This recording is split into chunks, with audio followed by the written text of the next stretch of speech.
আমার মুসলমান বন্ধুগণ, গভীর মনোযোগ। আল্লাহর পয়গম্বর ঘোষণা করলেন মসজিদে, আমি আমার মেয়ে ফাতেমাকে বিয়ে দিতে চাই।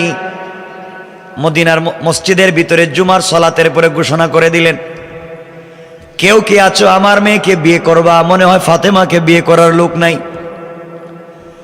আল্লাহর পয়গম্বর বলেন, কে আছো আমার মেয়ে ফাতেমাকে বিয়ে করবে?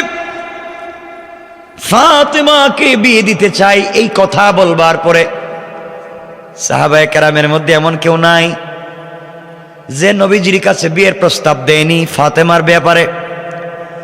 বড় বড় রাজা বাদশাদের ছেলেরা পর্যন্ত বিয়ের প্রস্তাব দিয়েছে, কিন্তু বিয়েতে রাসূল রাজি না। এইভাবে দীর্ঘ কয়েক মাস চলে গেল, শত শত বিয়ের প্রস্তাব আসে, কোন বিয়েতে আল্লাহর পয়গম্বর রাজি হতে চান না। হযরতে আবু বকর, ওমর, উসমান, আলী। উসমান বসলেন, তিনজন বসে বললেন, উসমানকে সবাই বলতেছে আপনার তো শালী, আপনার শ্বশুর, আমাদের তো আপনার শ্বশুর আর সে আমাদের মেয়ে বিয়ে করছে, আমরা তার শ্বশুর। ও উসমান, ফাতেমাকে কোথায় বিয়ে দিয়ে যায়? নবীজি কেন রাজি হন না? ভালো ভালো টাকাওয়ালার ছেলেদের কাছ থেকে বিয়ের প্রস্তাব এসেছে, নবীজি রাজি হলেন না। একদিন উসমান আর আবু বকর বলতেছেন, আলীকে ডাক দিয়ে, আলী এদিকে আসো, তুমি কি শুনছো নবীজি মসজিদের ভিতরে ঘোষণা করেছেন ফাতেমার বিয়ের ব্যাপারে? আমি তো শুনছি, কত মানুষ বিয়ের প্রস্তাব দিয়েছে, আল্লাহ রাসূল রাজি না। আমাদের মন বলতেছে তুমি যদি বিয়ের প্রস্তাব দাও তাহলে রাসূল রাজি হয়ে যাবেন। পড়েন সুবহানাল্লাহ। আলী বলছেন, তোমরা কি আমার মায়ের খাওয়াইতে চাও? আমার ঘর নাই, আমার বাড়ি নাই, আমার বাপ নাই, আমি নবীজির বাড়িতে থাকি, তার ঘরে খাই। এরা বাইকটা মানুষ, কাজকাম কিচ্ছু নাই, বেকার যুবক, আর আমার কাছে ফাতেমারে বিয়ে দিবেন? আমি এই কথা বলতে পারবো না, নবীজির কাছে গিয়ে এই কথা বলতে পারবো না। আবু বকর, ওমর, উসমান ভালো করে আলীরে বুঝাইয়া রসুলের কাছে পাঠাইছে। নবীজি ফজরের নামাজ পড়ে মসজিদে বসে আছেন, ওয়াজ করতেছেন। আলী নবীজিকে সালাম দিয়ে বলছেন, আসসালামু আলাইকা ইয়া আইয়ুহান নাবিয়্যু ইয়া রাসূলুল্লাহ, আমি আপনাকে কিছু জিজ্ঞাসা করতে চাই। রাসূল বলছেন, আলী বলো, কি বলতে চাও? এই কথা বলার পরে রসুল উপরের দিকে তাকায় দেখেন আলী যে বলছিল ইয়া রাসূলুল্লাহ কিছু বলতে চাই, এই কথা বইলার দাঁড়ায়া থাকে নাই, দিছে দৌড়, মসজিদ থেকে দৌড় দিয়ে বাইরে চলে গেছে। নবীজি বলেন, কি রে, আসলো কিছু বলতে, না বইলা আবার চলে গেল। আরো কিছুদিন পরে আলী, ইয়া রাসূলুল্লাহ আমি কিছু বলতে চাই। নবীজি বলছেন, বলো। উপর দিকে তাকায় দেখেন আলী আর নাই, দৌড়। বাহিরে গিয়ে উসমান আর আবু বকর কয়, ভাই তোমাদের কি দুশ্মনী আছে আমার সাথে? তোমরা রসুলের কাছে আমার কি প্রস্তাব নিয়ে পাঠাইছো? যদি ওর মায়ের শুরু করে আমার মসজিদের ভিতরে, আমি খাটো বেটে, টাকা পয়সা নাই, তার ঘরে থাকি, সাইয়্যিদাতুন নিসাই আহলিল জান্নাহ, জান্নাতে সকল মহিলাদের নেত্রী, তার বিয়ের প্রস্তাব নিয়ে আমি যাচ্ছি। উসমান বলছে, ভাই তুমি জানো না, কিন্তু আমাদের মন বলতেছে রসুল তোমার জন্য অপেক্ষা করতেছে, যাও না একটু দেখো না। 2 দিন গেছি, আজকে যদি যাই আর নবীজি যদি আমার কিছু জিগায়, আমি কইব আমি কিচ্ছু জানি না, এরা আমারে পাঠাইছে, সব দুষেদের, আমি বিয়ে করতেই রাজি না, আমি বাইচে যাবো, তোমরা একটু বিপদে পড়বা, যাও। আমার বন্ধুগণ, হযরতে আলী ফজরের সালাত পড়ে বসছেন, নবীজিও বসছেন। আলী বলছেন, ইয়া রাসূলুল্লাহ আমি আপনাকে একটা প্রশ্ন করতে চাই, বলে নাই, মানে প্রশ্ন পর্যন্ত আসছে। নবীজি দাঁড়াই আলীর হাত ধরছে, কর যাইতে পারবি না আজকে, সুবহানাল্লাহ বললেন না, আজকে আর যাইতে পারবি না, প্রতিদিন এসে খালি বলতে চাই, দৌড়, আজকে বইলে যাওয়া লাগবে। আলীর যখন নবীজি হাত ধরছে, আস্তে করে আবু বকর মসজিদে বাইরে চলে গেছে, ওমরও চলে গেছে, উসমান বাইরে কয় যার যার বাড়িতে যাও, আলী যদি বিপদে পড়ে তাহলে কিন্তু খবর আছে সবার, এর আগে বাড়িতে যাও। আলী বলতেছেন, ইয়া রাসূলুল্লাহ, আমি কিছু বলতে চাইছিলাম। নবীজি বলছেন, বলো। বলো, কি বলবা? হুজুর, আমি ভুলে গেছি। সুবহানাল্লাহ বললেন না? ভুলে গেছো তুমি না? 3 দিন এসে বলছো হুজুর আপনারা দেখি আমি ভুলে যাই। বলা লাগবে, বলতে মানে ছাড়ুম না তোমারে। আলী তাকায় দেখে পিছন দিকে চাইয়া, যেই 3 জন পরামর্শ দিয়েছে একজনও নাই। কয় তাইলে মাইটটা তো আমার উপরে ফালাই দিল এরা। আলী বলছেন, ইয়া রাসূলুল্লাহ, আমি বলতে চাইছিলাম কিন্তু ভয় পাচ্ছি। নবীজি বললেন, ভয় নাই, কি বলতে চাও? আলী, তুমি আমার চাচাতো ভাই, খুব ভালো করে তোমাকে আমি চিনি, তুমি আমাকে চিনো, কি বলতে চাও বলো। আলী বলছেন, ইয়া রাসূলুল্লাহ, এই যে ফাতেমার বিয়ের কথা। তো বিয়ের কথা কি হয়েছে বলো, কি সমস্যা, কোথায় পাইছো, কোন পাত্র পাইছো? আমি। সুবহানাল্লাহ বলেন না? হুজুর আমার একটু ছাড়েন না, আমি একটু বাইরে থেকে আসি। ওর তুলে দৌড় দিব, দৌড়। নবীজি বলছিল, আলী দাঁড়াও। দীর্ঘ 6 মাস থেকে মানুষ আমার কাছে বিয়ের প্রস্তাব নিয়ে আসছে। কত টাকাওয়ালার ছেলে বিয়ের প্রস্তাব নিয়ে আসছে, আমি তো রাজি না। আল্লাহ ইশারা করে দিয়েছেন, ফাতেমাকে বিয়ে দিলে আলীর কাছেই দিতে হবে। আল্লাহু আকবার বলেন। আল্লাহ। আলী, আমি তোমাকে পছন্দ করে রাখছি, তোমার কাছে বিয়ে দিব। ইয়া রাসূলুল্লাহ, আমি রাজি, তাইলে শুরু করে দিন বিয়ে। সুবহানাল্লাহ বলেন না? নবীজি বলেন, কি হলো? বলতে দেখি রাজি হয়ে গেল তুমি, আমার মেয়ের অনুমতি লাগবে না? হুজুর ঠিক আছে, অথবা আমার সিনে আপনি একটা অনুমতি নিয়ে এসা আজকে বিয়েটা পড়ায় দেন। নবীজি বলেন, ঠিক আছে, বিয়ে যখন করতে চাও, মোহরের টাকা আছে? মোহর মানে কি? আজকে রাত্রে তো আপনার ঘরে খাইলাম, আপনার ঘরে আমি থাকি, আপনি 2-4 টাকা আমার পকেট খরচের জন্য দিলে আমি চলি, তো আমি আবার কোত্থেকে পাইব? আমার কাছে কোনো টাকা পয়সা আছে না। আপনি তো আমার অভিভাবক, তো বিয়ের কথা আপনিই বলছেন, আপনিই ব্যবস্থা করে দিবেন। নবীজি বললেন, আলী, বিয়ে তো করবা, ঠিক আছে, আমার মেয়ে তো রাখবা নিয়ে কোথায়, গড় কই? কইটা কি আমারে বলতেইব? আপনি আমার অভিভাবক, প্রয়োজন আপনি এই রুমটা ছেড়ে দিবেন আমার জন্য। সুবহানাল্লাহ বলেন না? আপনি আমার জন্য ছেড়ে দিবেন, আমি থাকবো, আমি আপনার মেয়ের জামাই। নবীজি তো সবসময় মুচকি হাসেন, বলেন, আলী, তোমাকে আমি চিনি, ভালো করে চিনি, কারণ আনা মদিনাতুল ইলমি ওয়া আলিয়্যুন বাবুহা। রাসূল বলছেন, আমি হচ্ছে জ্ঞানের রাজ্য, আর এই রাজ্যে প্রবেশের দরওয়াজার নাম হচ্ছে হযরতে আলী। সুবহানাল্লাহ বলেন। নবীজি বলছেন, আলী, ঠিক আছে, সব মানলাম, মোহর লাগবে তো মোহর, টাকা পয়সা আছে কিছু? ইয়া রাসূলুল্লাহ, 1 টাকাও নাই। গতকালকে আপনার কাছে পকেট খরচের টাকা চাইছিলাম, দেন নাই, আমার কাছে কোনো টাকা নাই। নবীজি বলেন, আলী, বিয়ে করবা ঠিক আমার মেয়েকে, কিন্তু মোহর তোমার নগদ লাগবে, নগদ, বাকি কোনো কারবার নাই। নবীজি বললেন এই কথা। আলী বলছেন, তাইলে হইছে, বুঝছি, আমার আর কপালে বিয়ে নাই। নবীজি বলছেন, তোমার যে রুমে ঘুমাও কি আছে? ও কিচ্ছু নাই, যে কম্বল হিটা আপনি দিছেন, বালিশটাও আপনার। নবীজি বলছেন, আমার জিনিস বাদে তোমার কি আছে এটা কও, আমার জিনিস বাদ। ইয়া রাসূলুল্লাহ, আমার 2টা জিনিস আছে, একটা হইলো তরবারি, আর একটা হইলো ডাল, যুদ্ধ করার ডাল। তরবারিটা কিন্তু আমার বাবার দেওয়া, এটা আমার কাছে আছে, আর ডালটা, এই 2 জিনিস ছাড়া আমার কাছে কিছুই নাই। নবীজি বলেন, যাও বিক্রি করে আসো। তাইলের পরে বিক্রি করে আসো, বিয়ে করবা? ঠিক আছে, তাইলে আমি যাই। বিক্রি করার জন্য হযরতে আলী বের হয়েছেন রাস্তা দিয়ে। আমার বন্ধুগণ, আলী যখন যায়, রাস্তার মধ্যে হযরতে ওসমান হাঁটাহাঁটি করে। আলী রাস্তা দিয়ে যাওয়ার সময় ওসমানকে দেখছে, কিন্তু কথা না বলে পাশ কেটে চলে যাচ্ছে। ওসমান বলছেন, ভাই আলী, কোথায় যাও? আমার কাজ আছে। কি কাজ? কোথায় যাইবা?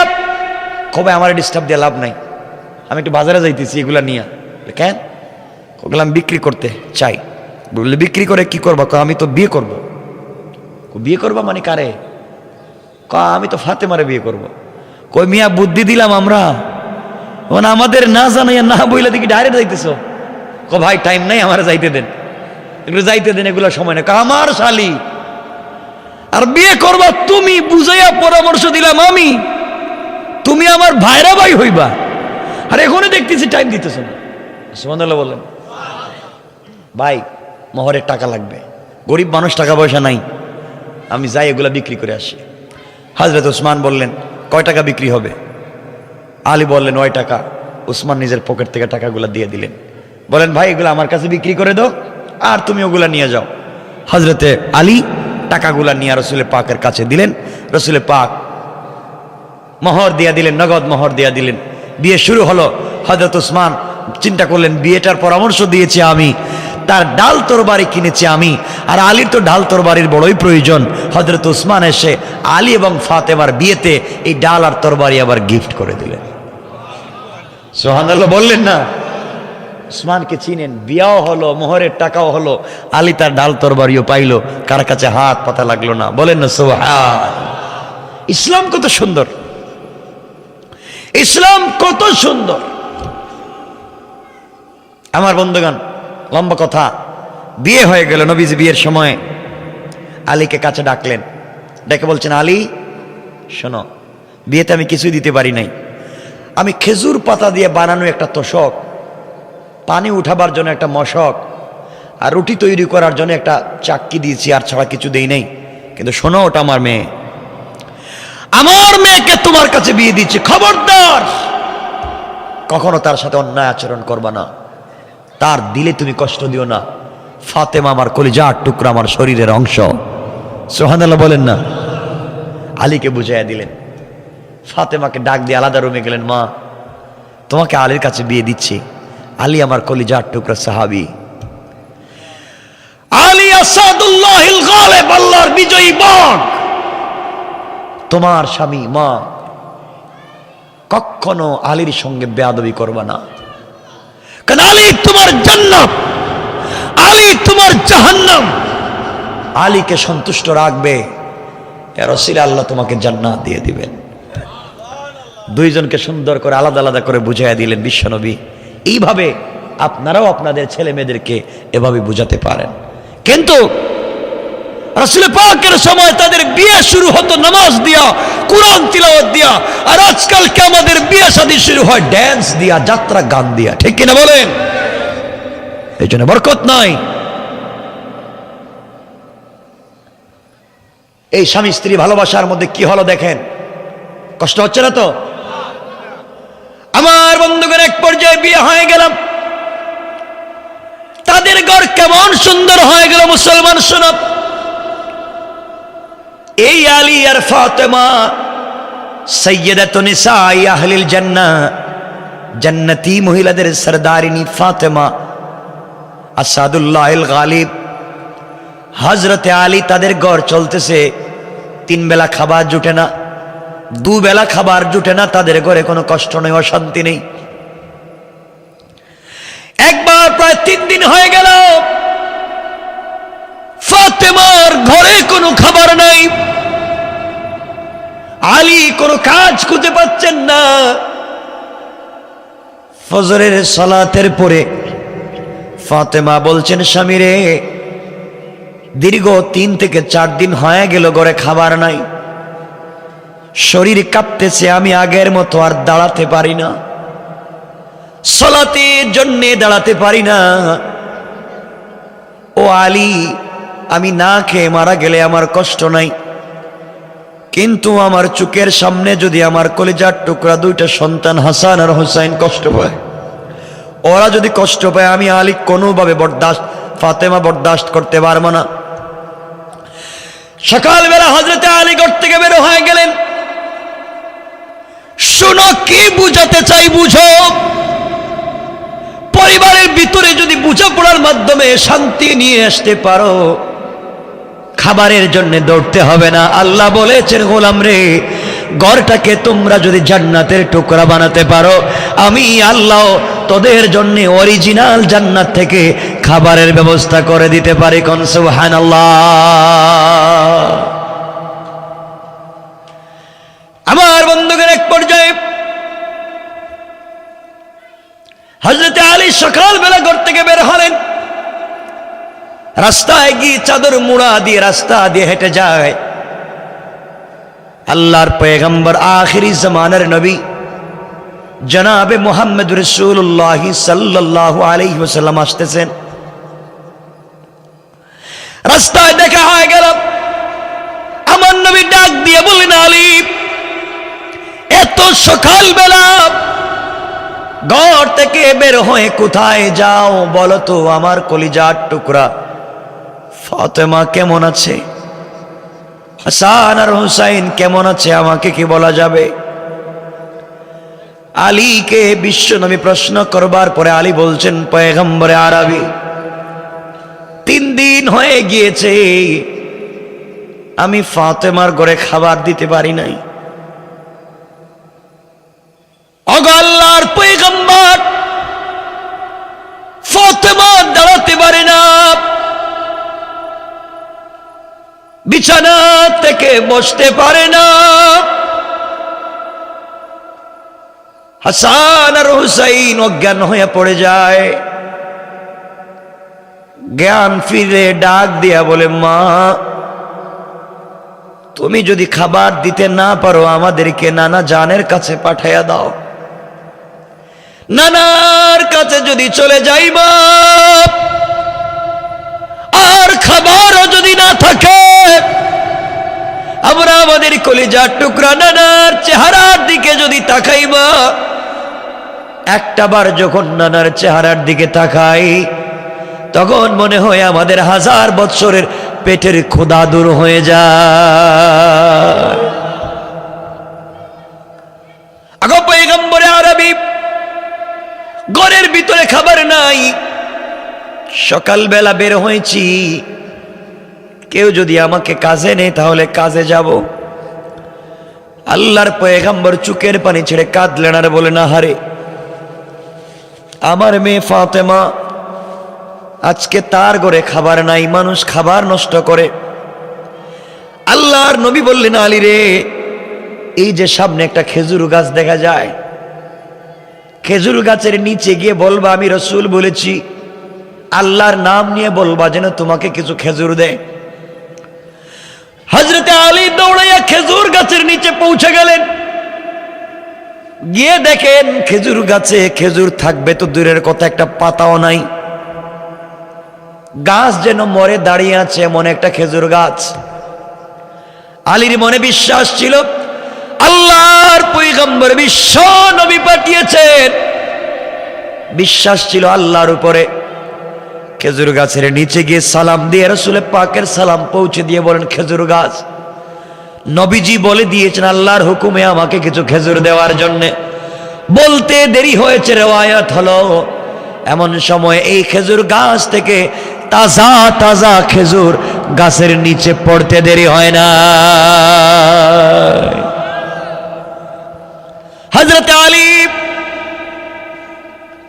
কিছু খেজুর নিজে খেলেন, পকেটে নিলেন বা ব্যাগে নিলেন, বাড়িতে পৌঁছে গেলেন, মনে বড় আনন্দ। সংক্ষেপ করে বুঝাতে চাই যে কথা শুনেন। বাড়িতে যাওয়ার পরে হযরতে ফাতেমাকে দিলেন, হাসান হুসাইনকে দিলেন। খাওয়ার পরে কিছু খেজুর জমে গেল, থেকে গেল। এবার আলী বলছেন, ফাতেমা জীবনে তুমি আমার কাছে কিছুই চাও নাই, জীবনে তুমি আমার কাছে কিছু চাইলে না, আজ যদি তুমি আমার কাছে কিছু চাও আমি তোমাকে দিব, নিয়ে এসে দিয়ে দিব। ফাতেমা বলছেন, স্বামী রে, আমার ঘরের ভিতরে 3 বেলার খাবার নাই, ঘরের ভিতরে দামি কোনো বিছানা নাই, ওয়াইড আলমারি, শোকেস নাই, টাইলস নাই, সিরামিক্স নাই, এসি নাই, এয়ার কন্ডিশন নাই, আমার ঘরে কিচ্ছু নাই, কিন্তু আমার ঘরটা আপনার প্রতি ভালোবাসায় ভরা, আমার আর কিছুই লাগবে না, দুনিয়ার জমিন থেকে না খেয়ে মরে যেতে চাই, কিন্তু কিয়ামতের দিনে আমি যেন আমার স্বামী তোমাকে না হারাইয়া যায়। কেমন ভালোবাসা ছিল পরিবারে, খাবার নাই, দামি কোনো জিনিস নাই, দিন থাকলে কেমন ভালোবাসা তৈরি হয়ে যায়। বন্ধুগণ, আলী বলছেন, ফাতেমা আমার কাছে কিছু খেজুর আছে, বিক্রি করে তোমার জন্য আজকে কি আনবো বলো, জীবনে একটা কাপড় চাইলে না। ফাতেমা বললেন, স্বামীরে কিছুই চাইব না, কারণ জানি তোমাকে দিয়ে লজ্জা দিতে চাই না। কিন্তু দীর্ঘদিন থেকে আমি তো অসুস্থ, না খেতে খেতে জ্বর হয়ে গিয়েছে। আমার মন চায় তুমি যদি আমার জন্য একটা ডালিম আনতে পারো, আনার আনতে পারো, ডালিম, আমার কলিজাটা ঠান্ডা হয়ে যাবে। জীবনে কিছুই চাইলাম না, একটা ডালিম চাইলাম। হযরতে আলী বলছেন, স্ত্রী তুমি ডালিম চেয়েছো, আমি নিয়ে আসবো। কি বুঝাতে চাই শুনো। হযরতে আলী রাদিয়াল্লাহু তাআলা আনহু বাজারে গিয়ে খেজুরগুলাকে বিক্রি করে দিলেন। একটা ডালিম কিনলেন, একটা আনার কিনলেন, পকেটে নিলেন। মনে বড় আশা, আহারে আমার স্ত্রী ফাতেমা জীবনে কিছুই চায় নাই, কোনদিন আমার কাছে একটা টাকার কোনো জিনিস চাইল না, খেয়ে না খেয়ে করে পড়ে আছে, এরপরেও ভালোবাসার কমতি নাই। আজ আমার কাছে মাত্র একটা ডালিম চেয়েছে। ডালিম নিয়ে বাড়িতে যাই, মন খুলে নিজের হাতে ভেঙ্গে স্ত্রীকে খাওয়াবো। মনের ভিতরে ভালোবাসা, প্রেম নিয়ে ঘরের দিকে আসা শুরু করে দিলেন। এদিকে আসমানের উপরে আল্লাহর ফেরেশতারা বলা বলে শুরু করে দিলেন। আল্লাহর পয়গম্বরের সাহাবীরা আল্লাহর রাস্তায় শুধু দান খয়রাত করে যায়। একজন ফেরেশতা বললেন, থাকলে দেয়, না থাকলে কে কারে দেয়? ফেরেশতা বলতেছেন, নবীজির সাহাবীদের চরিত্র হলো থাকলেও দেয়, না থাকলেও দেয়। আল্লাহ ডাক দিয়ে বললেন, ফেরেশতারা এই ব্যাপার নিয়ে ঝগড়া করার দরকার নাই। জমিনের দিকে তাকায়া দেখো, আমার একটা গরিব গোলাম সাহাবী আলী বাড়িতে যায়। আমার আলীকে পরীক্ষা করে দেখো, আমার আলীর চরিত্র কেমন, তার পরিবারের চরিত্র কেমন। একজন ফেরেশতা মানুষের সুরত ধরে ভিখারির বেশে চাদর দিয়ে মুড়া দিয়া রাস্তার মধ্যখানে বসে বসে কাঁপতেছে আর কাঁপতেছে। আলী যখন রাস্তা দিয়ে চলে যায়, ডাক দিয়া বলছেন, ও আলী আপনি কোথায় যান, আপনি কোথায় যান?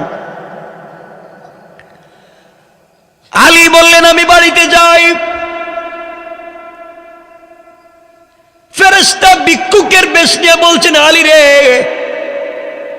প্রায় সপ্তাহ দিন হয়ে গেল, খাবার নাই, না খেয়ে কলিজাটা শুকিয়ে যায়। তোমার কাছে যদি কোনো খাবারের জিনিস থাকে আমাকে দাও। আলী বলছেন, বাইরে তোমাকে দেওয়ার মতো আমার কাছে কিছুই নাই।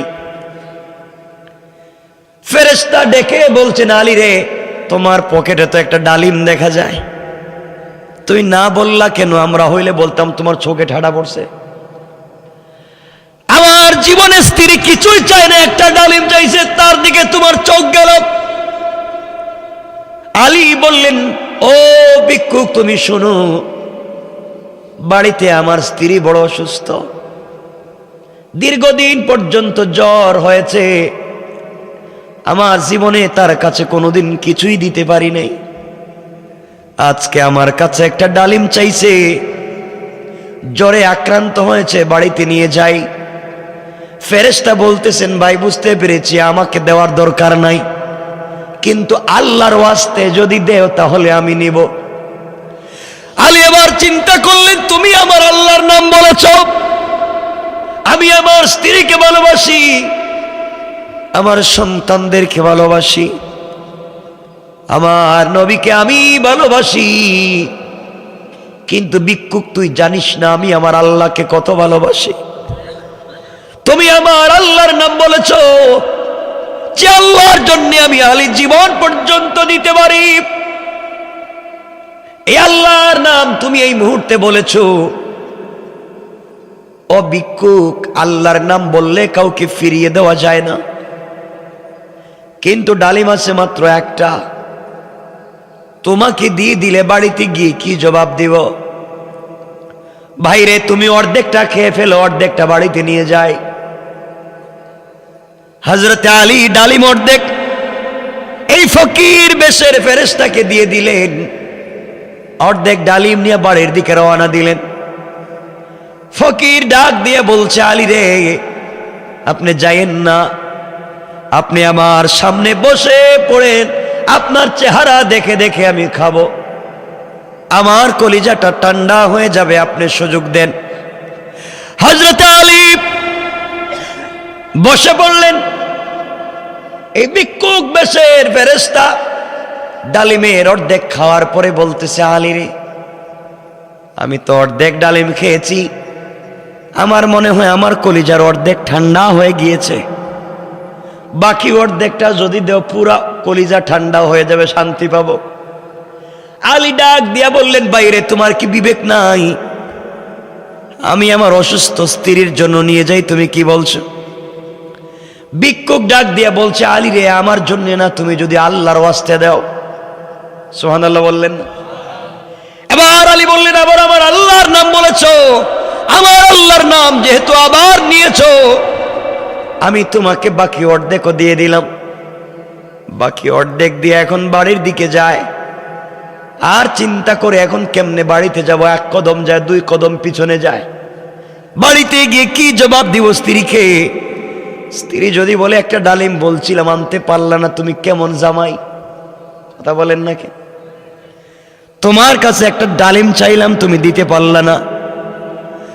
হযরত আলী কষ্ট করে সারাদিন ঘোরাঘুরি করে সন্ধ্যার পরে বাড়িতে ঢুকে গিয়েছেন। বাড়ির ভিতরে ঢুকে দেখেন স্ত্রী ঘরের ভিতরে হাঁটাহাঁটি করতেছেন। হযরতে ফাতেমা মাথায় হাত দিয়ে দেখেন জ্বর অনেকটুকুন কমে গিয়েছে। কথা না বাড়িয়ে ফাতেমাকে বললেন, ফাতেমা চলো ঘুমিয়ে যাই। এর অর্থ হলো কোনোভাবে যেন তার মনে ডালিমটা না আসে, তাহলে বেইজ্জত হয়ে যাব, বেইজ্জতি থাকবে না। ঘুমিয়ে গিয়েছেন আর আল্লাহর কাছে বলতেছেন, আল্লাহ তাআলা, কোনোভাবে যদি ডালিমের কথা মনে না হয়, এভাবে যদি রাত্র শেষ হয়ে যায়, সকাল বেলা আমি একটা ব্যবস্থা করে দেব। এইভাবে চিৎকার করে করে কান্না করে ঘুমিয়ে পড়লেন। রাত্র যখন গভীর হয়ে গিয়েছে, দুনিয়ার মানুষ ঘুমিয়ে গিয়েছে, এমন সময়ে হযরতে আলী শুনেন কে যেন দরজায় ডাক দিছে। আলী বললেন, কে রে, কে দরজায় ডাক দিলা? বাহির থেকে আওয়াজ আসছে, আনা সালমান ফারসি, আমি রাসূলের প্রিয় সাহাবী সালমান ফারসি। ও সালমান, তুমি এত রাত্রে আমি আলীর দরবারে ঘরে কেন আসছো? বাইরে তুমি দরওয়াজা খুলে দাও, খুলে দাও, তোমার জন্য সুসংবাদ নিয়ে এসেছি। এই মুহূর্তে আল্লাহ রাব্বুল ইজ্জত ওয়াল জালাল তোমার জন্য জান্নাত থেকে ডালিম পাঠিয়ে দিয়েছে। আল্লাহু আকবার। হযরত আলী দরজা খুলে দিলেন,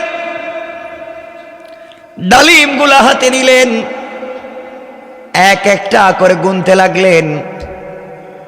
আমার বন্ধুগণ, গোনা হলো, গনে দেখেন 9টা ডালিম। জিজ্ঞেস করলেন, সালমান, তুমি আমার সঙ্গে কেন দুষ্টামি করলা? হয়তো তুমি কারো গাছ থেকে নিয়ে এসেছো, অথবা কেউ দিয়েছে, আল্লাহ দেন নাই। হযরতে সালমান বলছেন, আলী রে, তুমি কেমনে বুঝলে আল্লাহ দেন নাই?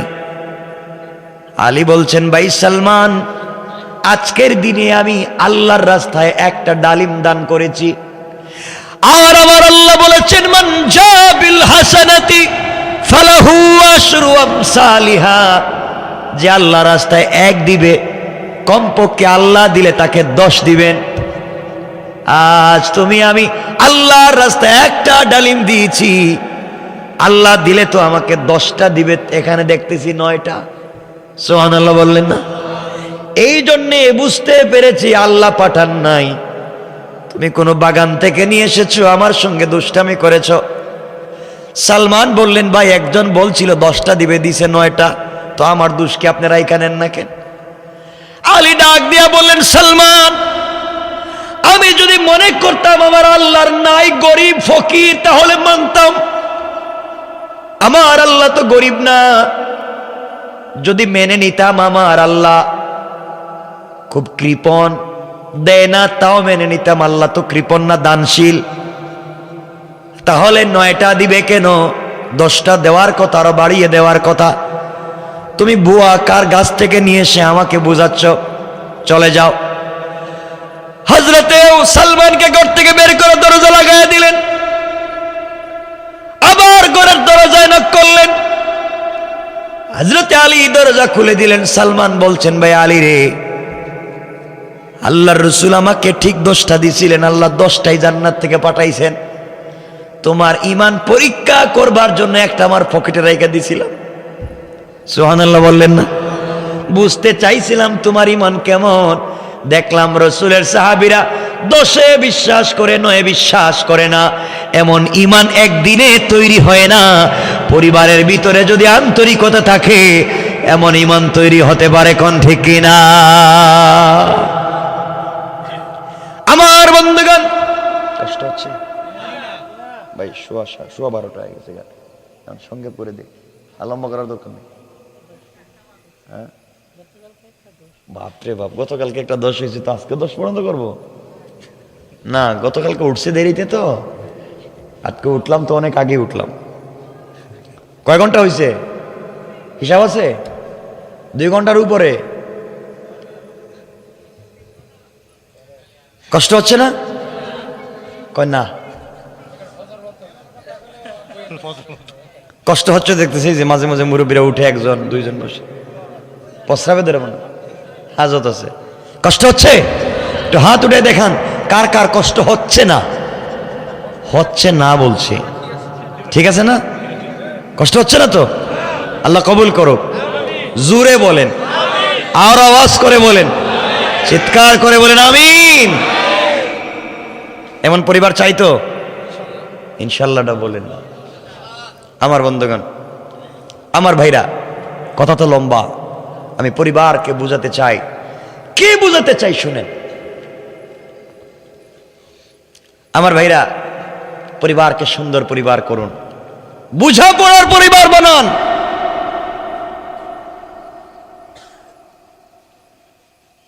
আমার বন্ধুগণ, হযরত আলী কাররামাল্লাহু ওয়াজহা আরেকদিন বের হয়েছে। নবীজি বলছেন, মা, নিজের মেয়েকে ডাক দিয়ে বলছেন, মা শোনো, আমি জানি তোমার আগেও একটা মহিলা জান্নাতে যাবে। সুবহানাল্লাহ বললেন না? ফাতেমা বলছেন, আব্বাজান আপনি কি বলছেন? আমার আগে আমি তোমার মেয়ে, বিশ্বনবীর মেয়ে, হাসান হোসাইনের মা, আলীর স্ত্রী, খাতুনে জান্নাত, জান্নাতি মহিলাদের নেত্রী আমি। গোটা দুনিয়ার মহিলারা আমার কর্মী, আর আমার আগে কেউ জান্নাতে যাবে? নবীজি বলছেন, ফাতেমা অবশ্যই যাবে, তোমার আগে একটা মেয়ে জান্নাতে যাবে। আচ্ছা, এই কথা শুনলে কার না রাগ উঠবে? কোন তো কথা বলেন না কেন? যে আমার এত পাওয়ার, আমার বাপ কেমন, আমার ছেলে কেমন, আমার স্বামী কেমন, আর আমি কেমন, আমার মা কেমন। আমার মা হচ্ছেন এই পৃথিবীর প্রথম মুসলিম নারী, খাদিজাতুল কুবরা, যাকে স্বয়ং সালাম দিয়েছেন আল্লাহ। না সুবহানাল্লাহ, এটা আগামী বছর কেমন?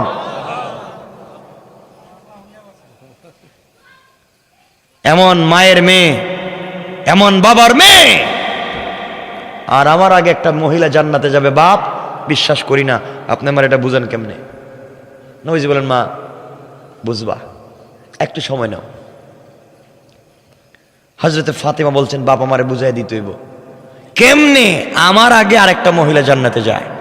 এই কথা এজন্য বলতে চাইতেছি, এই মহিলা কি কাজ করে জান্নাতে আগে যেতে পারে, আমাদের মায়েরাও এই কাজ করতে পারে। বলেন না? মানে এতদিন তো আপনাদের বিপক্ষে বলছি, এখন একটু তাদের বিপক্ষে বইলা দিই নাকি? তাহলে আপনারা শান্তি মজা পাই আছে, মানে আমারে আর আর গালি দিবেন না, খুশি হয়ে যাবেন। ঠিক না? ঠিক তো? ঠিক কয় আমার ভাইরা। শোনেন, আমি বলতে চাই, পরিবারকে সুন্দর পরিবার বানান। সব সময় পরিবারে হাসি খুশি থাকেন, আপনার বাচ্চারাও এমন হবে। নিজের ছেলের বউকে নিজের মেয়ে মনে করেন। আজকে এখানে যারা আমার মায়ের আসছেন, অনেক শাশুড়িরা আসছেন, আসছে না বর্ষন্তে, অনেক শাশুড়িরা আসছেন।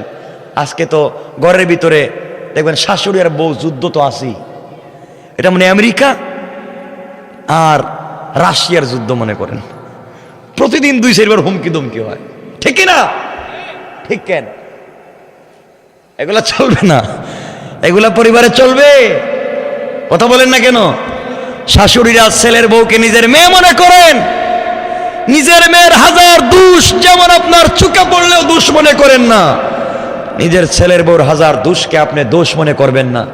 আর ছেলের বউ যারা আছেন, আপনারা শাশুড়িকে নিজের মা মনে করেন। বলেন ইনশাআল্লাহ, ইনশাআল্লাহ বলেন। নিজে পর্দায় থাকেন। পর্দায় থাকবার অর্থ এটা নয় যে রাত দিন শুধু হাত মোজা পাও মোজায় লাগায়া বৈশা থাকবেন আর বুরকা পরে ঘুরবেন রাস্তায়। বুরকা এটা হিজাব, বুরকা এটা পর্দা নয়।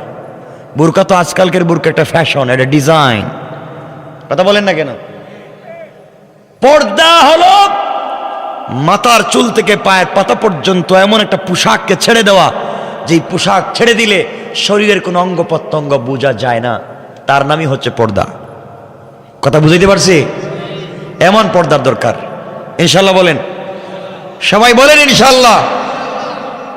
বোরকা একটা দিয়ে দিলেন, আর এটার নাম হয়ে গেল পর্দা। ডিজাইন করে একটা হিজাব দিয়ে দিলেন, এদিকে পাথর লাগাইছে, এদিকে পাথর লাগাইছে, এদিকে লাল লাইট লাগাইছে, এদিকে কালো লাইট লাগাইছে, তো আরো বেশি ছেলেরা দেখবে, ঠিক না বলেন? ডিজাইন করা যাবে না।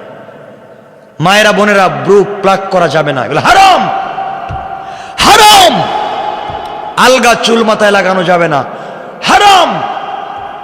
মাথার চুল কাটা যাবে না সামন দিক দিয়ে, হারাম।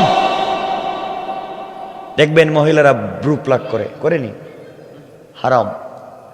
মাথার চুলে আলগা চুল লাগায়, মানে এক্সট্রা চুল লাগায়, আছে না এগুলা? এগুলো হারাম, একবারে চূড়ান্ত পর্যায়ের হারাম। এগুলো করা যাবে না। হ্যাঁ, কি কইছে? 7 তালা বোরকা মানে কি? মানে ডিজাইন 7 তালা। এটা দেন কেন কিনে? হ্যাঁ, এটা কিনে দিবেন কেন?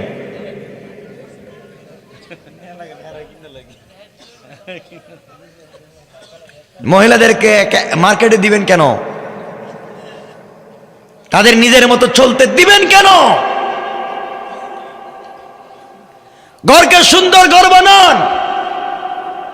ফজরের সময় বাচ্চা কাচ্চা সহ নারী পুরুষ সবাই ঘুম থেকে উঠে যান, পরিবারের সবাই ওযু করেন, নামাজ শুরু করেন। ঘরকে সুন্দর করে দিবেন কে? আওয়াজ করে বলেন কে?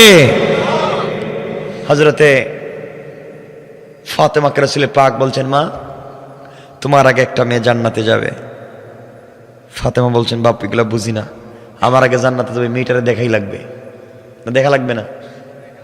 না আপনাদের দেখা লাগবে নি না জানা লাগবে? এই মেয়েটা কে? সেই মেয়ে যে আমার আগে জান্নাতে যাবে, সে কাজটা কি করছে আমি জানতে চাই। নবীজি বললেন, মা তুমি জানতে পারবে। এর আগে তোমার কাছ থেকে একটা ঘটনা জানতে চাই। কি ঘটনা বাবা? ঘটনা হলো, মা তোমাকে যে আমি একটা শাড়ি দিয়েছিলাম, বিয়ের সময় একটা কাপড় দিয়েছিলাম, কাপড়, এই কাপড়টা কোথায়? আমি তোমাকে কিছুই দিতে পারি না, বিয়ের দিনে একটা গিফট দিয়েছিলাম কাপড়, ওটা কোথায়? বাবা আমি এগুলা বিক্রি করে দিয়েছি। মা বড় কষ্ট পেলাম, তুমি কাপড়টা বিক্রি করে দিয়েছো শুনে। মা তুমি জান্নাতে যেতে চাও সবার আগে, কিন্তু কেন তোমার আগে একটা মেয়ে জান্নাতে যাবে, কেন তুমি পিছনে যাবে, এটা তুমি নিজেই জানো। ফাতেমা বলছেন, আব্বাজান আমি তো জানি না। আমার বন্ধুগণ, তাহলে সেদিকে আমরা যাই। একবার দীর্ঘদিন হয়ে গেল, ফাতেমার ঘরের ভিতরে যখন খাবার নাই, ঘরের ভিতরে রান্নার ব্যবস্থা নাই, হযরতে ফাতেমা দাঁড়াতে পারেন না, বসতে পারেন না। আলীকে ডাক দিয়া বলছেন, স্বামী আমার, মনে হয় দুনিয়ার জমিনে আর বাঁচব না, আমি মরে যেতে পারি কষ্ট করে করে, আমার সন্তানগুলাকে কষ্ট দিতে চাই না। আলী, বাবা আমার কাছে একটা কাপড় দিয়েছেন, ওই কাপড়টা তুমি বাজারে বিক্রি করে দিতে পারো, জয় টাকা পাও, ওই টাকা দিয়ে খাবার এনে আমার সন্তানদেরকে দাও। মনোযোগ দিয়ে শুনেন কি বুঝাতে চাই। হযরত আলী কাপড় নিয়ে বাজারে পৌঁছে গেলেন। বাজারে যাওয়ার পরে রাসূল পাকের দেওয়া গিফট হযরতে ফাতেমাকে দেওয়া এই কাপড়টা হযরতে আলী 6 টাকায় বিক্রি করে দিলেন। কয় টাকায়? 6 টাকায় বিক্রি করে দিয়া আলী যখন রাস্তা দিয়ে আসতেছে বাজার থেকে খাবার ক্রয় করবে, এমন সময় আল্লাহ আলীকে পরীক্ষা করবার জন্যে 2 জন ফেরেশতা পাঠাইয়া দিলেন, যাও আমার আলীকে গিয়ে দেখো আমি আল্লাহকে কতটুকুন ভালোবাসে। আলী, যেই আলী আমাকে এতটুকুন ভালোবাসে তোমরা জানো না রে। আল্লাহ আসমানের উপরে আলীর প্রশংসা করলেন। আলী এমন এক বীর পুরুষের নাম, দুনিয়ার জমিনে কোনোভাবে যখন তীর খোলা যাচ্ছিল না, কারণ আমার নবী জানাইয়া দিয়েছেন, সাহাবীরা শোনো, আলী যখন নামাজে দাঁড়িয়ে যাবে তখন তোমরা তীর খুলতে পারবে। আলী যখন সালাতে দাঁড়িয়ে যায় দুনিয়া ভুলে যায়, একমাত্র আমি আল্লাহ ছাড়া আর কারো কথা মনে থাকে না। এই আলী যখন নামাজে দাঁড়িয়ে যায় টান দিয়ে গোশত ছিঁড়ে গেছে, তীর খুলে ফেলছে, আলী কিছুই বলতে পারে নাই, কারণ দুনিয়ার জমিনে আলী যখন নামাজে দাঁড়িয়ে যায় তখন একমাত্র আমি আল্লাহ ছাড়া আর কাউকে চিনে না। ফেরেশতারা বললেন, আল্লাহ তাআলা আলীকে পরীক্ষা করা দরকার। আলী যদি আপনাকে তো ভালোবেসে থাকে, আলীকে আমরা পরীক্ষা করতে চাই। আল্লাহ বলেন, আলী 6 টাকা নিয়ে রাস্তা দিয়ে বাজারে যায়, দেখো গিয়া 2 জন দাঁড়াইয়া রাস্তায় কাঁপতেছে আর কাঁদতেছে, সালাম দিয়ে বলছে, আলী আমাদের 2 জনের পরিবার, আমরা ভিনদেশী মানুষ, এই দেশে আমাদের বাড়ি না, আইসা আমরা বিপদে পড়ে গিয়েছি, আল্লাহর ওয়াস্তে যদি আমাদেরকে কিছু দেও আমরা সন্তানদের জন্য নিব। আল্লাহর নাম যখন বলেছেন, পকেটের মধ্যে 6 টাকা আছে, স্ত্রীর কাপড় বিক্রি করা টাকা, বাজারে যাবেন কিছু ক্রয় করবেন এই জন্য রেখেছিলেন। কিন্তু দুর্ভাগ্য হলো তারা যখন আল্লাহর নাম বলেছে আলী সবকিছু ভুলে গিয়েছেন। আলী চিন্তা করেন, আমার সন্তান আমার স্ত্রী না খেয়ে মরে যেতে পারে, কিন্তু আমার সামনে যদি কেউ আমার আল্লাহর নাম বলে তাকে আমি খালি হাতে ফিরিয়ে দিতে পারি না। তিনি বললেন, শোনো রে, আমার আল্লাহর নাম যেহেতু বলেছো, তোমাদেরকে খালি হাতে ফিরিয়ে দেওয়া যায় না। এই কথা বলে 6 টাকা বের করে ওদেরকে দান করে দিলেন, যাও নিয়ে যাও। আমার বন্ধুগণ, আমি জানতে চাই, কাপড় ছিল, কাপড় আসেনি? কথা বলেন না কেন? কাপড়ও নাই, টাকাও নাই, খাবার কিনে নিয়ে যাওয়ার মতো ব্যবস্থা নাই। আলী আল্লাহর কাছে কান্না করে বলছে, আল্লাহ তাআলা এই মুহূর্তে আমি কি করতে পারি আল্লাহ তাআলা? আলী কান্না করে করে সামন দিকে যায়। কিছু দূর যাওয়ার পরে দেখে একটা লাল ঘোড়া নিয়ে একজন লোক দাঁড়িয়ে আছে। আলীকে দেখে ডাক দিয়ে বলছে, আলী রে, তুমি কি ঘোড়াটা ক্রয় করবা? আলী ডাক দিয়ে বলেন, ভাই আমার কাছে 1 টাকাও নাই, আমি ঘোড়া কিনবো কেমনে? বিক্রেতা বলছে, ভাই আলী রে, তুমি যদি কিনো তোমাকে আমি বাকিতে বিক্রি করব, তবে 100 টাকায় তোমার কাছে আমি বিক্রি করব। আমার গুড়া তুমি নিয়ে যেতে পারো, বিক্রি করে আমার টাকা আমাকে দিবা, লাভ তুমি নিয়ে যাও। আলী চিন্তা করলেন, বাকিতে যখন গুড়া দিতে চায় আমি নিয়ে যাই। আলী গুড়া নিয়ে বাজারে পৌঁছে গেলেন। বাজারে যাওয়ার পরে একজন লোক এসে আলীকে বলছে, তোমাকে তো চিনি লাগে, এত সুন্দর গুড়া কত টাকায় বিক্রি করতে চাও? আলী চিন্তা করলেন, আমি আবার কয় টাকা দাম বলবো, জানি না কিছুই। তিনি বললেন, ভাইরে তুমি বলো কয় টাকা দিয়ে কিনে নিবা? লোকটা বলছে, তোমার গুড়াটাকে আমি 160 টাকা দিব। সুবহানাল্লাহ বলেন। আলী চিন্তা করলেন, 160 টাকা মানে 100 টাকা মালিকরে দিলে 60 টাকা লাভ, দামাদামি করে লাভ নেই, এমন কাস্টমারকে ফিরিয়ে দেওয়া যায় না। তিনি বললেন, ভাই আলী, ভাই কাস্টমার ক্রেতা, আপনি গুঁড়োটা নিয়ে যান, 160 টাকা দেন। সংক্ষেপ করে ঘটনা বুঝাতে চাই, 160 টাকা দিয়ে গুড়াটা বিক্রি করে রাস্তায় এসে গুড়ার মালিককে 100 টাকা দিয়ে দিলেন। আছে কত? আল্লাহর রাস্তায় দিনে দান করেছিলেন কত? 6 টাকা। আল্লাহ বলছেন, 1 দিলে 10। আলী তুমি আজকে 6 টাকা আমি আল্লাহর রাস্তায় দান করে যে উদারতা দেখিয়েছ, আমি আল্লাহ সন্ধ্যা হওয়ার আগে আগে 6 10 60 টাকার মালিক বানাইয়া দিলাম। আল্লাহু আকবার বলেন। কেমন রব! আলী এবার বাজারে গিয়েছে, মন বড় খুশি। আগে 6 টাকার খাবার কিনবার কথা ছিল, এখন বাজারে গিয়ে 60 টাকার কিনছে। কম হইছে না বেশি? খাবার কিনে কাঁধের মধ্যে নিয়েছেন, স্ত্রীর জন্য কিছু কেনাকাটা করেছেন।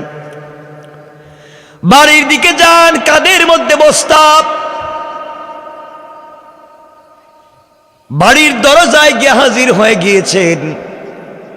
হযরতে ফাতেমাকে ডাক দিয়েছেন। ফাতেমা দরজা খুলে বলছেন, স্বামী এই ব্যাপার, কি ব্যাপার, আপনার কাছে এত খাবার কোত্থেকে এলো? বস্তা বস্তা খাবার, দেখা যায় এত টাকা আপনি কোথায় পেলেন? আমার কাপড় তো এত টাকায় বিক্রি হওয়ার কথা না, কাপড়টা তো পুরাতন। হযরতে আলী বললেন, ফাতেমা তোমার কাপড় আমি 6 টাকায় বিক্রি করেছি। ফাতেমা বললেন, স্বামীরে খবরদার ঘরে ঢুকবা না, আমার ঘরে খাবার নিয়ে ঢুকবা না। তোমার কাঁধের মধ্যে যেই খাবার দেখতেছি এগুলা 6 টাকার না, এগুলা অনেক বেশি টাকার। যেই লোকটার পকেটে 1 টাকাও ছিল না, সে এত টাকা কোথায় পেল? ও স্বামী, আমি না খেয়ে মারা যেতে পারি, সন্দেহজনক কোনো হারাম খাবার আমি ফাতেমার ঘরে ঢুকতে দিব না। আগে বলো টাকা পাইছো কোথায়? এত টাকার খাবার আনছো কেন? টাকা কোথায় পেয়েছো? আলী বলছেন, স্ত্রীরে তুমি আমাকে জানো ভালো করে আমি কেমন লোক, আমি অন্যায় করবার মতো লোক না। তুমি আমাকে ঘরে ঢুকতে দাও, তোমার কাছে খুলে বলবো। ফাতেমা বলছেন, না না, এখানে বলেন। দেখবেন আমাদের গ্রাম অঞ্চলে এমন মহিলা আছে, স্বামীকে দরজা দাঁড় করে বলেন, আগে বলেন কি আনছেন, কথা কোন দিকে আসেনি, কি আনছেন আগে বলেন, ঘরে ঢুকতে দিতাম না। আসেনি? এখন খুব খুশি আপনারা। আমাদের এলাকায় গ্রামগঞ্জে এমন মহিলা আছে। ও যুবক, তোমাদেরকে বলছি, কিছু যুবক আছে বিয়ের আগে মা বাপকে দেখতে পারে, বিয়ার পরে বউ যা কয় তাই শুনে মা বাপরে আর দেখতে পারে না। কথা বলেন না কেন? এখন খুশি। হ্যাঁ, এখন আওয়াজ বাড়তেছে দেখতেছি, আমি রূপ বুঝতেছি আপনাদের। এমন স্ত্রী ও এলাকায় পাওয়া যায়, বিয়ের পরে এলাকার বড় হুজুরের কাছে যায়, গিয়ে বলে, হুজুর আমাকে একটা গরম তাবিজ দেন। কি তাবিজ? ও কেমন গরম তাবিজ? কয় আমার স্বামী যা ইনকাম করে টাকা পয়সা শুধু আমারে দেও, হের মা বাপরে যেন না দেয়, হের ভাই বোনরে যেন না দেয়। কথা বল না, ঠিক কিনা? ওরে বাবা, ঠিক কয়। আমার বন্ধুগণ, শুধু আমারে দেও। হুজুর বলতেছেন এমন তাবিজ শুধু আপনারে দিব যেন তার মা বাপরে দেখতে না পারে। আজকাল কেমন তাবিজ দেয়, ঘরের ভিতরে তাবিজ দিয়া মারামারি ঝগড়া লাগাইয়া দেয়। এগুলা আছে না? আছে এই এলাকায় আছে? আছে। হুজুর তাবিজ লিখতেছে, 2000 টাকা বেশি দিয়ে এমন তাবিজ দিতেছি, স্বামী বিদেশ থেকে ঢাকা থেকে যা টাকা ইনকাম করবে সব তোমারে দিব। জীবনে তার মা বাপরে দেখতে পারবে না, ভাই বোনরে দেখতে পারবে না। গরম তাবিজ দিতেছি, একটা বালিশের নিচে রাখবা, একটা কম্বলের নিচে, একটা পালঙ্গের নিচে, একটা ভিজাইয়ে পানিতে খাওয়াইবা 13 দিন, ঠিক কিনা? কথা কন। আর একটা আগুনের মধ্যে চুলাই দিবা, তো কলিজায় জলের ভিতরে জ্বলবো, ঠিক আছে নি? হ্যাঁ, একটা দিবা দরজার মুখের মধ্যে দিবা। আর আরেকটা তাবিজ, যে তাবিজ লেইকা দিছো এই হুজুরের কপালে ঠাডা পড়বার জন্য। এক কথা বলেন না কেন? এই তাবিজ লিখতে কইছে কেডা তোমারে? পরিবারের ভিতরে তাবিজ দিয়া শয়তানি লাগাইয়া মা বাবার মধ্যে ঝগড়া, স্বামী স্ত্রীতে ঝগড়া, ভাইয়ে ভাইয়ে ঝগড়া, পরিবারে পরিবারে ঝগড়া লাগাইয়া দিতে বলছে কে? কথা বলেন না কেন? এগুলা করেনি কেউ? এগুলা হালাল না হারাম? হারাম। আমার বন্ধুগণ, আল্লাহর পয়গম্বর এবার বলছেন না, ও ফাতেমা, তুমি আমার কাছে জানতে চাইলা তোমার আগে কেমনে মেয়েটা জান্নাতে যাবে। যেই মেয়েটা তোমার আগে জান্নাতে চলে যাবে এই মেয়েটা অমুক গ্রামের কাটুরিয়ার স্ত্রী, তার নাম হলো জামিলা। সুবহানাল্লাহ বলেন। আব্বা, কাটুরিয়ার মেয়ে স্ত্রী আমার আগে জান্নাতে যাবে, আর আমি তোমার মেয়ে, আমি মেয়েরা দেখা লাগবে। নবীজি বলেন যাও, এই হলো তার ঠিকানা, তার সঙ্গে দেখা করে আসো। কেমন মেয়ে, যাই না আসো। আমার বন্ধুগণ, এক পর্যায়ে হযরতে ফাতেমা পরের দিন সকালবেলা ফজরের সালাত পড়ে কাটুরিয়া স্ত্রীর বাড়িতে পৌঁছে গেলেন। সংক্ষেপ করে বুঝাই, দরজায় গিয়ে নক করলেন। ঘরের ভিতর থেকে আওয়াজ আসছে, কে আপনি? আমি ফাতেমা, বিশ্ব নবীর মেয়ে, এসেছি আপনার সঙ্গে দেখা করার জন্যে। দিনের বেলা ঘরের দরওয়াজা বন্ধ করে রেখে দিয়েছেন কেন? দরজা খুলেন, ঘরে ঢুকতে চাই। ঘরের ভিতর থেকে আমার মায়েরা কান খাড়া করে শুনেন কি বলতে চাই। ঘরের ভিতর থেকে কাটুরিয়ার স্ত্রী জবাব দিচ্ছেন, ফাতেমা, বেয়াদবি মাফ করবেন, আপনি কলিজার টুকরা বিশ্ব নবীর মেয়ে আমি জানি, কিন্তু আমার স্বামী তো আমার ঘরে নাই। স্বামী ফজরের নামাজ পড়ে কাঠ কাটবার জন্য জঙ্গলে পৌঁছে গিয়েছেন, আর আমার স্বামীর অনুমতি ছাড়া পৃথিবীর কোনো মানুষের সঙ্গে আমি দেখা করতে পারি না। ফাতেমা বললেন, কি বলো তুমি? আমি তো মেয়ে মানুষ, আমার সঙ্গে দেখা করলে তোমার পর্দা লঙ্ঘন হবে না, তাও তো আমি বিশ্ব নবীর মেয়ে। কাটুরিয়া স্ত্রী বলছেন, ফাতেমা, আমি জানি আপনার সঙ্গে দেখা করলে আমার পর্দা নষ্ট হবে না, বরং বরকত নিতে পারবো, কিন্তু আমার স্বামীর ইজাজত লাগবে, অনুমতি লাগবে। আমি আমার স্বামীর অনুমতি ছাড়া দুনিয়ার কারো সঙ্গে দেখাও করব না, কথাও বলতে চাই না। আমি আমার স্বামীকে এতটুকু ভালোবাসি, আমার স্বামী কাট কাটলে কি হবে? স্বামীর সঙ্গে জান্নাতে যেতে চাই, দুনিয়ার জমিনে তার আমানত রক্ষা করতে চাই। আমি স্বামীর ঘরে স্বামীর অনুমতি ছাড়া কাউকে ঢোকাতে পারবো না। ও ফাতেমা, বেয়াদবি নিবেন না, আপনি ব্যাক করে বাড়িতে পৌঁছে যান, আগামীকালকে সকালবেলা আবার আসবেন। আমি আপনার ব্যাপারে আমি আমার স্বামীর কাছ থেকে অনুমতি নিয়ে রাখবো। চিন্তা করে, একটা কাটুরিয়ার মেয়ে একজন মহিলার সঙ্গে দেখা করতে চায় না স্বামীর অনুমতি ছাড়া। আর আপনার আমার স্ত্রী গ্রামের মহিলারা স্বামীর অনুমতি কি, স্বামী তো কই তাকে কই যায়, স্ত্রী স্বামীও জানে না। ঠিক কিনা বলেন? এখন ঠিক করবেন। আমার বন্ধুগণ, এক পর্যায়ে হযরতি ফাতেমা চলে আসলেন। পরের দিন সকালবেলা যখন ব্যাক করে চলে যাবেন, আবার যাবেন কাঠুরিয়ার বাড়িতে, হযরতে হাসান জড়াইয়া বলছেন, মা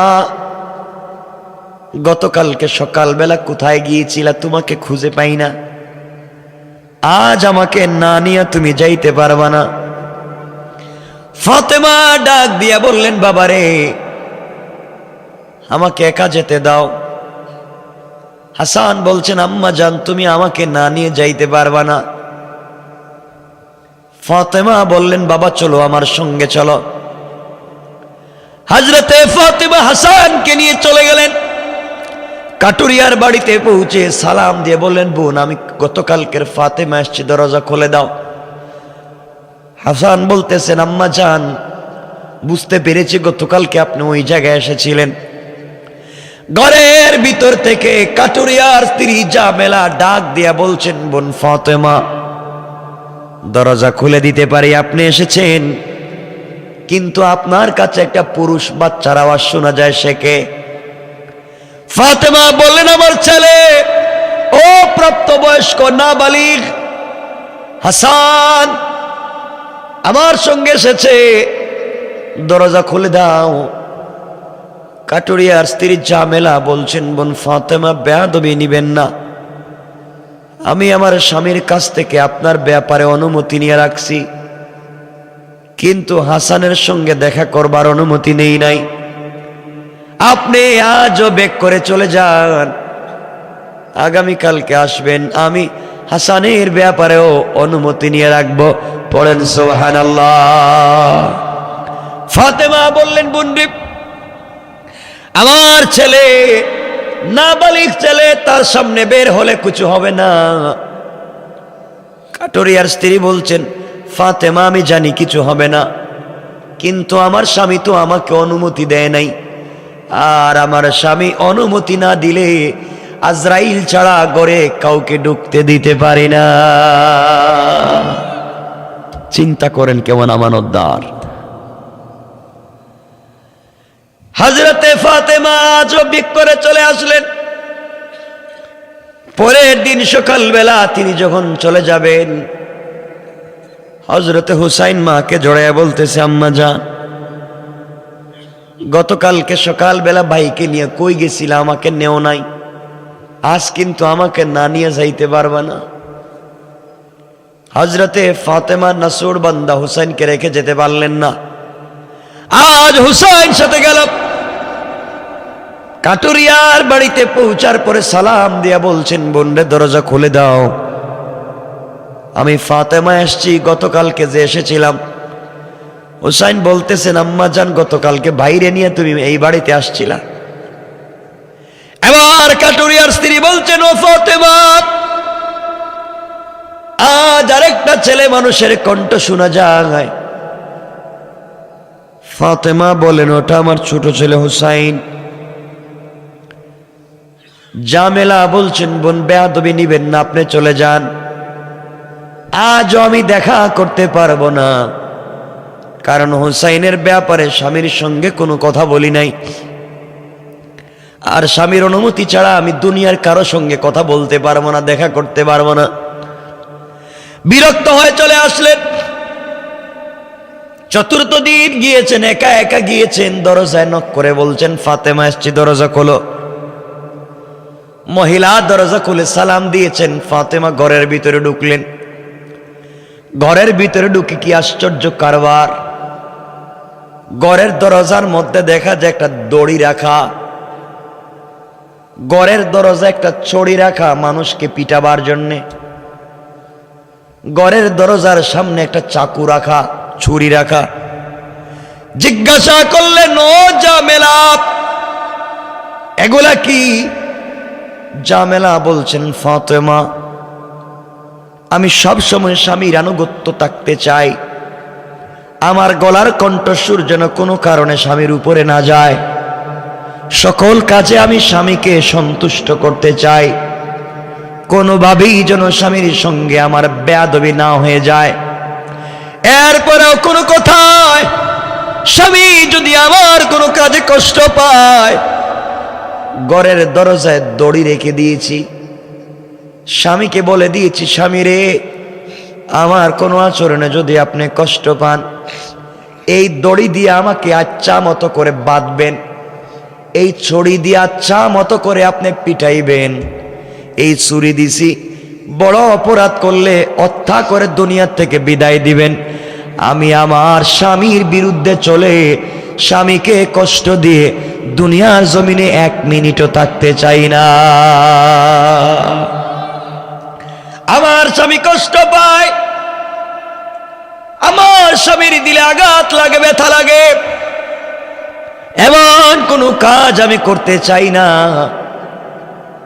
আমি স্বামীর ভক্তি, স্বামীর সাথে জান্নাতে যেতে চাই। হযরতে ফাতেমা চোখের পানি ছেড়ে দিলেন, বাড়িতে ব্যাক করে চলে আসলেন।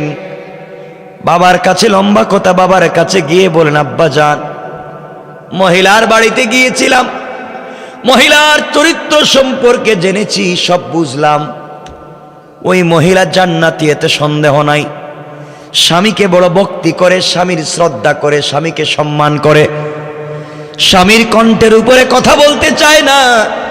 সব ঠিক আছে, আমি মানছি বাবা জান্নাতি, কিন্তু আমার আগে কেমনে জান্নাতি আমাকে বুঝাও, আমাকে বুঝাও, আমার আগে কেমনে জান্নাতে যাবে। নবীজি বললেন, মা রে, ও মা তুমি শুনো, ওই মেয়েটা স্বামীর সঙ্গে কি আচরণ করে। একটা কথায় স্বামীকে কষ্ট দিতে চায় না। আর তুমি চিন্তা করো, ওই দিনের ঘটনা, যেই দিন আলী খাবার নিয়ে তোমার ঘরের দরজায় গিয়েছিল, মা রে তুমি আমার মেয়ে হাসান হুসাইনের মা, তোমার স্বামীকে দরজায় দাঁড় করাইয়া তুমি কেন হিসাব চাইলে? মারে তুমি তো আলী ঘরে গেলেও সুন্দর করে বলতে পারতে, কথা বলেন ঠিক কিনা? সুন্দর করে আলী ঘরে গেলে বুঝাইয়া বলতে পারতে, ঠান্ডা মাথায় বলতে পারতে। ওই জায়গায় তুমি তাকাইয়া দেখো কাটুরিয়ার স্ত্রী জামেলার কি চরিত্র আর কি ব্যবহার, স্বামীর সঙ্গে জামেলার কি আচরণ হয়েছে। ওই দিন তুমি আলীর সঙ্গে কি আচরণ করেছ? আলীর সঙ্গে ওই একটা কথা বলেছ তুমি, জামেলা জিন্দেগি তুই কাজটা করে নাই, এই জন্যে তোমার আগে 1 পয়েন্ট পৌঁছে গিয়েছে। তোমার আগে জান্নাতে যাওয়ার জন্যে স্বামীর সন্তুষ্টি তার জন্য বড় কাজ করে দিয়েছে। বলেন সুবহানাল্লাহ। ফাতেমা বলছেন, আব্বা জানের পরও বুঝি নাই। বলেন। এবার নবী বলছেন, ফাতেমা তাহলে বুঝো, তোমার স্বামী আমার দেওয়া কাপড় 6 টাকায় যার কাছে বিক্রি করেছিল, যিনি 6 টাকা দিয়ে আমার দেওয়া কাপড় কিনেছে, দুনিয়ার সাধারণ ক্রেতা না, ওনার নাম হলো ইসরাফিল। ইসরাফিলকে আল্লাহ আসমান থেকে পাঠাইয়া দিয়েছিলেন, তিনি কাপড়টা ক্রয় করে নিয়ে জান্নাতে রেখে দিয়েছেন। আর তোমার স্বামীর কাছে যিনি লাল গুঁড়া বিক্রি করেছেন, তিনি দুনিয়ার কোনো ক্রেতা নয়, তিনি হচ্ছেন আল্লাহর ফেরেশতা হযরতে জিবরাইল। জান্নাত থেকে লাল গুঁড়া নিয়ে এসেছে, আলীর কাছে বিক্রি করে দিয়েছেন। আলী বাজারে গিয়া যার কাছে গুঁড়াটা বিক্রি করেছে, তিনি আল্লাহর আরেকজন রহমতের ফেরেশতা, তার নাম মিকাইল। তিনি গুঁড়াটা ক্রয় করে জান্নাতে নিয়ে রেখে দিয়েছেন, আর আমার দেওয়া কাপড়টাও জান্নাতে রেখে দেওয়া হয়েছে। মারে তুমি যেই দিন জান্নাতের ভিতরে যাবে, আল্লাহ তোমাকে জান্নাতে যাওয়ার জন্য একটা গুঁড়া দিবেন। এই গুঁড়া হবে ওই লাল গুঁড়া। গুঁড়া চলতে গেলে তুমি থাকবে, গুঁড়ার পিঠে গুঁড়ার লাগাম লাগবে। ওই লাগাম হলো তোমার বিক্রি করা সেই 6 টাকার কাপড়। কোন সুবহানাল্লাহ। এই কাপড় হবে ওই দিন গুঁড়ার লাগাম। ওই ঘোড়ার পিঠে থাকবে তুমি সওয়ার, আমি যেমন ঘোড়ার পিঠে থাকবো, আমার ঘোড়ার লাগাম থাকবে বেলালের হাতে, মারে তুমিও থাকবে ঘোড়ার পিঠে, আর ঘোড়ার লাগাম থাকবে কাটুরিয়ার স্ত্রী জাবেলার হাতে। সুবহানাল্লাহ বলেন। বেলাল যেমন আমার আনুগত্য করে আমাকে ভালোবাসে, জিন্দেগি শেষ করে দিল, বিনিময়ে আমার ঘোড়ার লাগাম ধরবার সুযোগ পেয়েছে। কাটুরিয়ার স্ত্রী জামেলা স্বামীর খিদমত করে এমন মর্যাদায় পৌঁছে গিয়েছে, আল্লাহ তাকে তোমার ঘোড়ার লাগাম ধরবার সুযোগ করে দিয়েছে। এই জন্য আমি লম্বা করতে চাই না, মা বোনদেরকে বোঝাতে চাই, রে মা, জান্নাতে যদি যেতে হয় অবশ্যই স্বামীর সন্তুষ্টি লাগবে। স্বামী যদি আপনাকে ডাক দেয় গভীর রাত্রে তার কাছে যাওয়ার জন্য, আপনার শরীরে যদি অসুস্থতা না থাকে, শরীরে কোনো সমস্যা না থাকে, আর সারা রাত্র যদি স্বামীর গলা জড়াইয়াও আপনি ঘুমাইয়া যান, সারা রাত্রে নফল ইবাদত করলে যেই সওয়াব, আল্লাহ এই সওয়াব আপনার আমলনামায় দান করে দিবে। কোন স্ত্রী যদি স্বামীর চেহারার দিকে তাকায় মুস্কি হাসে, কোন স্বামী যদি স্ত্রীর চেহারার দিকে তাকায় মুস্কি হাসে, কপালে চুম্বন দিয়ে ঘর থেকে বের হয়ে যায়, আল্লাহ বলছেন একটা মকবুল হজ করলে যেই সওয়াব, আল্লাহ এই সওয়াব স্বামী স্ত্রীর আমলনামার মধ্যে দিয়ে দিবেন। পড়েন সুবহানাল্লাহ। আল্লাহ বলছেন যে এই করে স্বামী স্ত্রীর মধ্যে ভালোবাসা হবে, একজন আরেকজনকে বুঝবেন। আল্লাহ রাব্বুল ইজ্জত ওয়াল জালাল ওই পরিবারের ভিতরে 71 জন ফেরেশতা পাঠায়া সব সময় 24টা ঘন্টা তাদের জন্য, পরিবারের জন্য রহমতের দোয়া করতে থাকেন। পড়েন সুবহানাল্লাহ। এজন্য আমরা শান্তি চাইতো, পরিবারে শান্তি চাইতো। মায়েদেরকে আরো বলছি শুনেন, আপনি যদি স্বামীকে সন্তুষ্ট করে কবরে যেতে পারেন, স্বামী যদি কিয়ামতের দিনে আল্লাহর কাছে বলে আমি স্ত্রীর উপরে সন্তুষ্ট, আল্লাহ কোনোদিন কোন স্ত্রীর আমলনামা চেক করবেন না, স্বামীর কথার উপরে আল্লাহ তাকে জান্নাতের ফয়সালা করে দিবে। এজন্য মায়েরাও স্বামীর খিদমত করতে হবে, স্বামীদেরকে সন্তুষ্ট রাখতে হবে, ভালো ব্যবহার করতে হবে ইনশাআল্লাহ। বলেন ইনশাআল্লাহ। 3 ঘন্টার কাছাকাছি আমি কথা এখানে রেখে দিলাম। আমার জন্য দোয়া চাই আপনাদের।